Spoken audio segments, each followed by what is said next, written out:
Hi అండి. నమస్తే. ఎలా ఉన్నారు? నేనైతే బాగున్నానండి. మీరు బాగుండాలని భగవంతుని మనస్ఫూర్తిగా కోరుకుంటున్నాను. నేనైతే ఈరోజు రొయ్యలు ఫ్రై చేసి చూపించాలనుకుంటున్నానండి. నాకు ముందుగా ఒక్క లైక్ చేయండి. మీరు లైక్ చేయడం వల్ల నా వీడియో మరింత ముందుకు వెళ్తుందండి. మీరు నాకు సపోర్ట్ చేసిన వారవుతారు.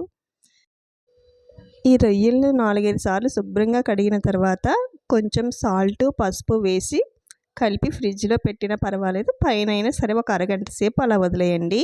దీనిలోంచి మనకి వాటర్ బాగా ఊరుతుంది. కళాయిలో ఆయిల్ వేసుకొని ఒక అరగంట తర్వాత దీనిలో వేసేయండి. వాటర్ తప్పించి వేయండి. వాటర్ గిన్నెలో వదిలేయండి. స్టవ్ ఆన్ చేసుకొని సిమ్లో పెట్టి వదిలేయండి ఒక 10 నిమిషాల వరకు. దీనిలో వాటర్ బాగా వస్తుంది. ఆ వాటర్ అంతా పోయే వరకు ఉంచండి.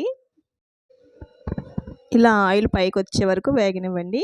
అవి చిటపటలాడుతూ ఉంటాయి. అప్పుడు తీసేయండి. ఇలా చిన్నగా కట్ చేసిన ఆనియన్స్ వేసుకోండి.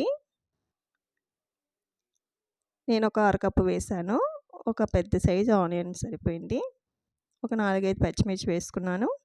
ఇవి బాగా వేగనివ్వండి. ఇప్పుడు అల్లం వెల్లుల్లి పేస్ట్ వేసుకున్నాను. ఇది పచ్చివాసన పోయే వరకు వేయించండి. మనం వేయించి పెట్టుకున్న రొయ్యలన్నీ వేసేద్దాం. ఇవి వేసిన తర్వాత తగినంత కారం వేసుకోండి. ఒక స్పూన్ సరిపోతుంది. నేను ధనియాలు, జీలకర్ర పొడి చేసి వేసుకున్నాను. మీరు గరం మసాలా వేసేటట్టయితే వేసేయండి ఒక స్పూను. తగినంత సాల్ట్ వేసుకోండి.